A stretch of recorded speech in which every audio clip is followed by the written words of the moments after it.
Sustainability by Monitor hjälper oss med vår SPT-rapportering genom Scope 1, Scope 2, Scope 3 från ERP-systemet, vilket är jättesmidigt.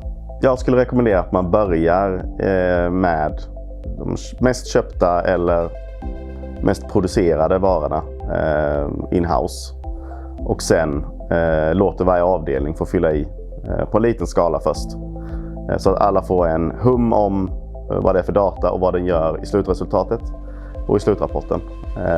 Och sen gå vidare och jobba med processen som ska in för att den här datan ska fyllas i från varje avdelning löpande.